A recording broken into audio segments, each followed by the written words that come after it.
গল্প না সত্যি চ্যানেলে আপনাদের স্বাগত জানাই। আজকের গল্প একটি ঝড়ের রাত।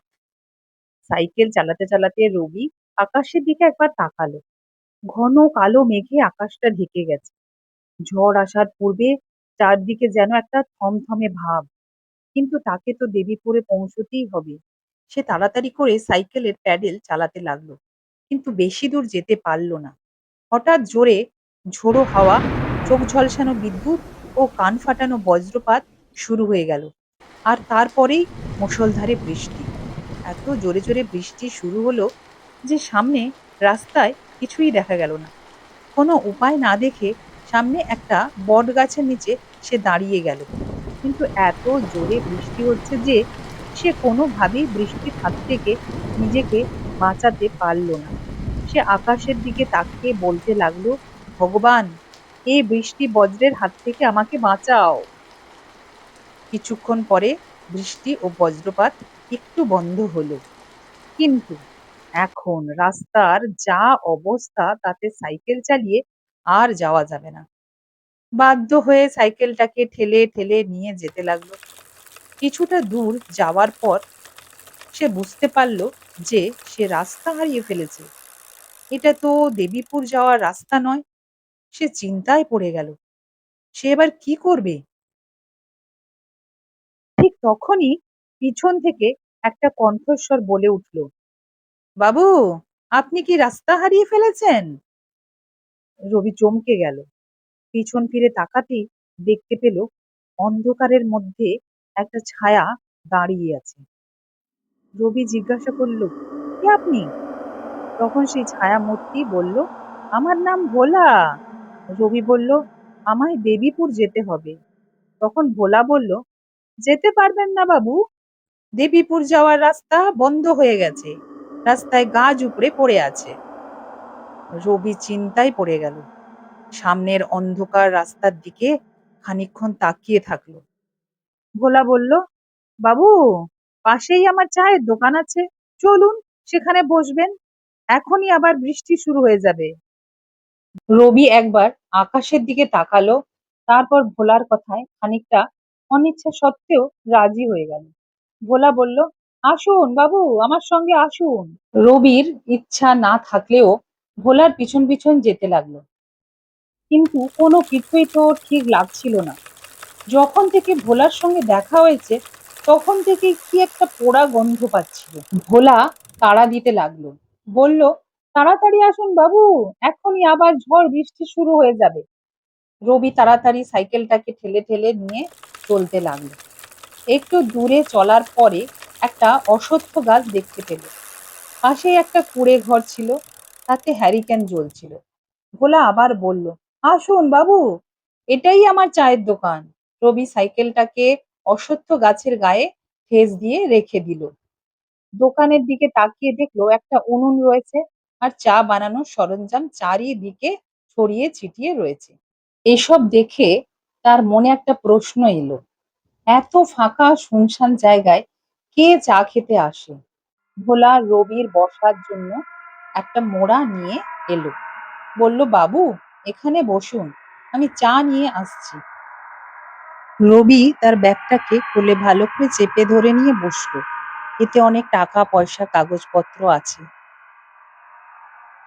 তখনই আবার ঝোড়ো হাওয়া বজ্রবিদ্যুৎ শুরু হয়ে গেল। ভোলা এক কাপ চা নিয়ে রবিকে দিয়ে বলল, বাবু, আপনি খুব ভিজে গেছেন, এই চাটা খান, ভালো লাগবে।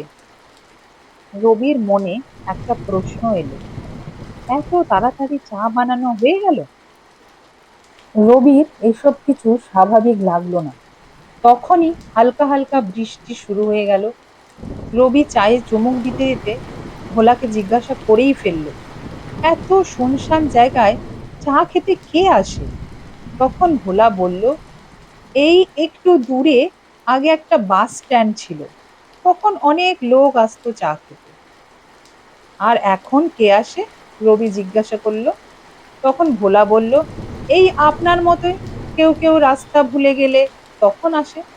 ভোলা আবার বলল, আজ রাতে আপনি বাইরে যেতে পারবেন না বাবু, আজকে রাতটা এখানেই কাটাতে হবে। বাইরে তখন মুহুর্মুহু বিদ্যুৎ চমকাচ্ছে, বজ্র পড়ছে আর মুষলধারে বৃষ্টি শুরু হয়ে গেছে। রবি একটা জিনিস দেখে আশ্চর্য হয়ে গেল।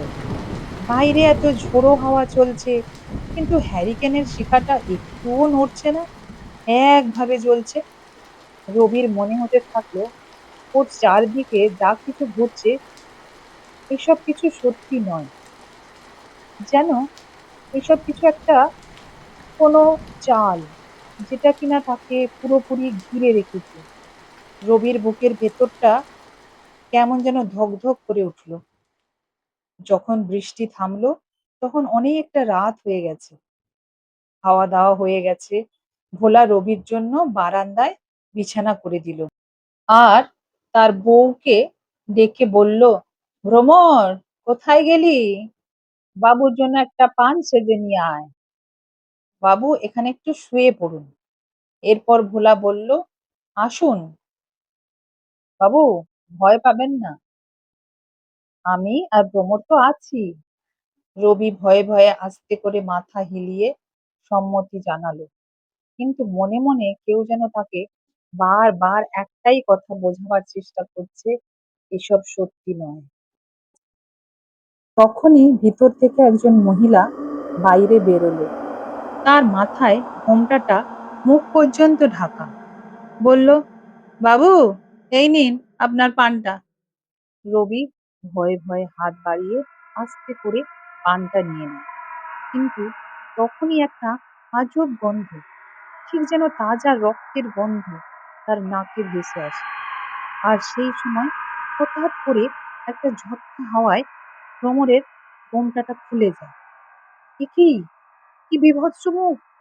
পুরো গালে ক্ষতের দাগ, আর গলায় একটা সরু কাটা দাগ, যেটা থেকে রক্ত ঝরে যাচ্ছে। তখনই ভ্রমর এক ঝটকায় মাথার ঘোমটাটা টেনে নিয়ে অদৃশ্য হয়ে গেল। রবি প্রচন্ড ভয় পেয়ে যায়। হৃদস্পন্দন দ্রুত চলতে থাকে। বুকের ভেতর ধক ধক শব্দ যেন স্পষ্ট শোনা যাচ্ছে। শ্বাস প্রশ্বাস ছোট ছোট হয়ে আসছে। মনে হচ্ছে যেন ঠিক মতো নিঃশ্বাস নেওয়া যাচ্ছে না।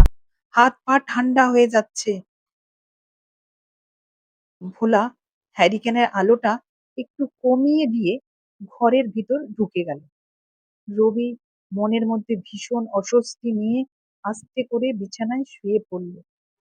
শান্ত নিস্তব্ধ রাতের গভীরতায় চারপাশ যেন এক অদ্ভুত স্থিরতায় ঢেকে গেছে, কিন্তু সেই নীরবতার বুক চিরে ভেসে আসছে ঝিঁঝি পোকার এক টানা ডাক। তাদের ক্ষুদ্র কণ্ঠের অবিরাম শব্দ ধীরে ধীরে সেই নিস্তব্ধতার আবরণ ভেঙে ফেলছে। দূরে অন্ধকারে হঠাৎ শেয়ালের তীক্ষ্ণ ডাক ভেসে আসছে। সেই দীর্ঘ করুণ স্বর নিস্তব্ধ রাতকে কেঁপে ওঠার মতো করে তোলে। সে শব্দ রাতের নীরবতাকে ভেঙে দিয়ে চারপাশে এক রহস্যময় শিহরণ জাগানো আবহ তৈরি করেছে। ঘন অন্ধকারে ডুবে আছে চারদিক। হঠাৎ করে এক কালো পেঁচা নিঃশব্দে উড়ে এসে পাশের গাছের ডালের উপর বসে পড়ল। তার বড় বড় জলজলে চোখ দুটো অন্ধকার ভেদ করে যেন চারপাশে কিছু খুঁজে বেড়াচ্ছে। বাতাস থমথমে, গাছের পাতাগুলোও যেন নড়তে সাহস পাচ্ছে না। ঠিক সেই সময় পেঁচার কর্কশ গভীর ডাক নিস্তব্ধতা চিরে ছড়িয়ে পড়ল। একবার, দুবার, তারপর আবার।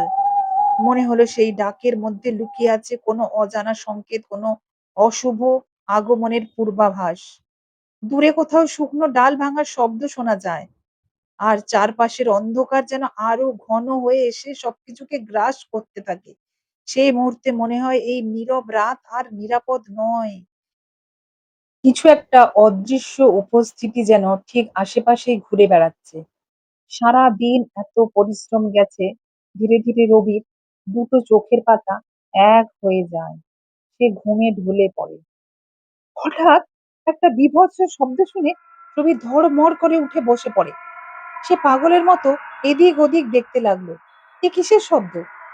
শব্দটা যেদিক থেকে আসছিল সেদিকে ঘুরে তাকাতে দেখতে পেল একটা ভয়ঙ্কর দৃশ্য। কেউ একজন গলায় ফাঁসি দিয়ে ঝুলছে। নিজের হৃদস্পন্দন যেন কানের ভেতর বন্দি হয়ে বিকট আওয়াজ তুলছে। ধীরে ধীরে তা আরো দ্রুত, আরো ভয়ঙ্কর হয়ে উঠছে। আর সেই স্পন্দনের সঙ্গে সঙ্গে ভয়টা শরীরের প্রতিটি শিরায় ছড়িয়ে পড়ছে। এক অজানা আতঙ্ক মনকে সম্পূর্ণ গ্রাস করে ফেলছে। তখনই হঠাৎ ভোলা বলে উঠল, কি দেখছেন বাবু? ওসব কিছু না। হতে পারে খারাপ স্বপ্ন দেখেছেন, তাই ভয় পেয়ে গেছেন। রবি আবার ঘাড় ঘুরিয়ে সেদিকে তাকিয়ে কিছু দেখতে পেল না। রবি ভোলাকে জিজ্ঞাসা করলো, এত রাতে তুমি এখানে কি করছো? ভোলা বলল, খুব গরম লাগছিল, তাই বাইরের হাওয়া খেতে এলাম। আপনিও আসুন, আমার পাশে বসুন। ভয় পেয়ে রবি পুরো ঘেমে নিয়ে অস্থির, তাই সে ভোলার পাশে বসে হাওয়া খেতে গেল। ভোলা বলল, এত গরমে আর ঘুম আসবে না বাবু, একটা গল্প বলি শুনুন। এই বলে সে শুরু করলো। প্রায় ৩ বছর আগের কথা। যার গল্প বলছি তার এরকম একটা চায়ের দোকান ছিল। সবকিছুই ঠিকঠাকই চলছিল। কতদিনই বা একলা থাকবে এই ভেবে অন্য গ্রামের একটি মেয়েকে বিয়ে করে আনে সে। মেয়েটি এতটাই সুন্দরী ছিল যে একবার তাকে দেখলে সহজে আর চোখ ফেরানো যেত না। তার মুখে ছিল এক অদ্ভুত মায়া, শান্ত, কোমল, অথচ গভীর ভাবে আকর্ষণীয়। বড় বড় চোখ দুটো যেন কথা বলতো, আর সেই দৃষ্টিতে লুকিয়ে থাকতো এক অচেনা টান।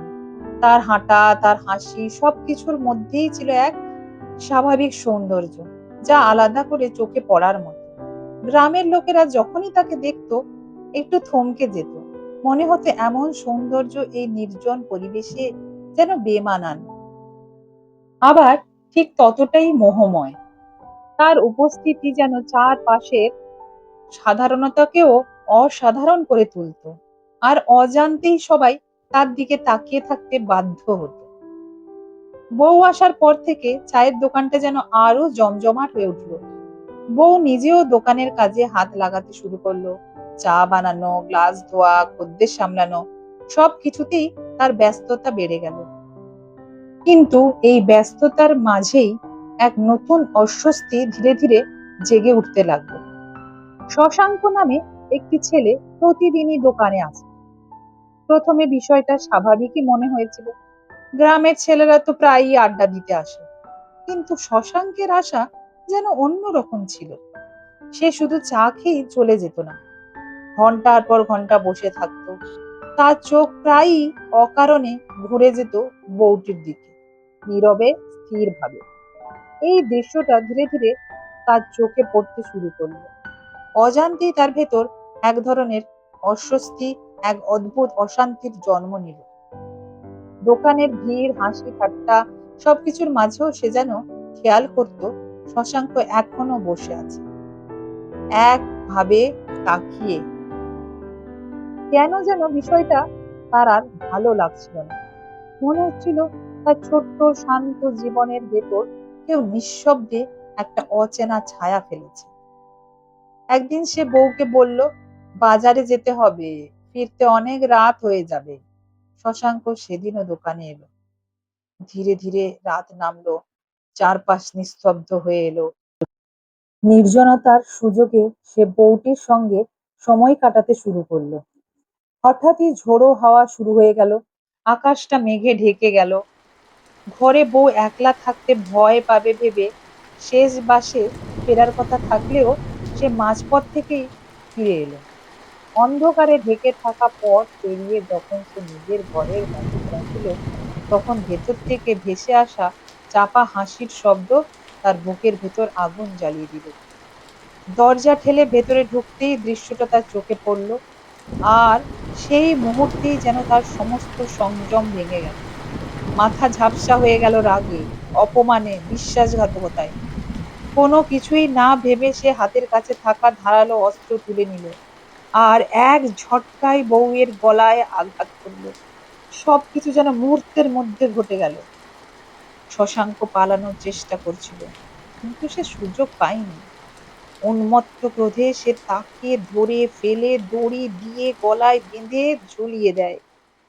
ঘরের ভেতর তখন এক ভয়ঙ্কর নীরবতা, যেন সবকিছু থেমে গেছে। তারপর গিয়ে বউয়ের নিথর শরীরের পাশে বসে একটাই প্রশ্ন করতে থাকলো, কেন? কেন সেরকম করলো? এরপর সে ঘরের ভেতর থেকে হ্যারিকেন নিয়ে এসে বউয়ের গায়ের উপর ফেলে দেয়। তখনই হঠাৎ বিদ্যুৎ চমকায়, বজ্র পড়ে এবং ঝোড়ো হাওয়ায় পুরো ঘরে আগুন লেগে যায়। সেই আগুনে সেই লোকটিও জ্বলে যায়। প্রচন্ড কষ্টে চিৎকার করতে করতে নিজের প্রাণ বিসর্জন দেয়। রাতের অন্ধকারে আগুনের লেলিহান শিখা আকাশ ছুঁতে চাইল, আর সেই আগুনে পুড়ে যেতে লাগলো শুধু একটি ঘর নয়, দুটো জীবন, একটা সম্পর্ক। রবি যেন গল্পের ভেতর পুরোপুরি আচ্ছন্ন হয়ে গিয়েছিল। চারপাশের বাস্তবতা, সময়ের চলা সবকিছুই তার কাছে তখন ম্লান হয়ে গিয়েছিল। সেই ভয়ঙ্কর ঘটনার চিত্রগুলো বারবার তার মনে ভেসে উঠছিল, যেন সে নিজেই সেই দৃশ্যের মধ্যে দাঁড়িয়ে আছে। তখনই হঠাৎ ভোলা বলল, যান বাবু, তৈরি হয়ে নিন, একটু পরে সকাল হয়ে যাবে, আপনাকে তো যেতে হবে। আর আমারও যাওয়ার সময় হয়ে গেছে। খানিক পরে রবি তৈরি হয়ে ভোলার ঘরের দরজায় টোকা দিয়ে বলল, আমি আসছি, ভোলা শুনছেন? আসছি তাহলে। কিন্তু ওদিক থেকে কোনো উত্তর এলো না। রবি অশ্বত্থ গাছের নিচে দাঁড় করিয়ে রাখা তার সাইকেলটা নিয়ে দেবীপুরের উদ্দেশ্যে রওনা হলো। কিন্তু কিছুটা পথ যাওয়ার পর তার মনে পড়ল সে তার সঙ্গের ব্যাগটা ফেলে এসেছে ওইখানে। তাড়াতাড়ি সাইকেলটা ঘুরিয়ে নিয়ে সেই কুঁড়ে ঘরের দিকে ফিরে যেতে লাগলো। কিন্তু সেখানে গিয়ে দেখলো, এ কি, চায়ের দোকানটা কোথায় গেল? শুধু একটা পোড়ো ঘর দাঁড়িয়ে আছে। তখন রবি মনে মনে ভাবতে লাগলো, ভোলা কাল যে গল্পটা বলেছিল সেটা কি তাহলে তার নিজের? আপনি কি এইটা খুঁজছেন? পিছন থেকে একটি মহিলার কণ্ঠস্বর ভেসে এলো। রবি তৎক্ষণাৎ পিছনে ঘুরে দেখলো মহিলার হাতে তার টাকার ব্যাগটা। মহিলার হাত থেকে ব্যাগটা নিতে নিতে রবি জিজ্ঞাসা করলো, আপনি কে? মহিলাটি বলল, আমি ভ্রমর। আর তখনই হঠাৎ একটা ঝোড়ো হাওয়ায় সেই মহিলার মাথার ঘোমটাটা সরে গেল, আর গতকালের সেই ভয়ঙ্কর রক্তাক্ত মুখ আর পচা দুর্গন্ধ রবির নাকে লাগলো। আর তৎক্ষণাৎ রবি অজ্ঞান হয়ে মাটিতে লুটিয়ে পড়ল সাইকেল সহ।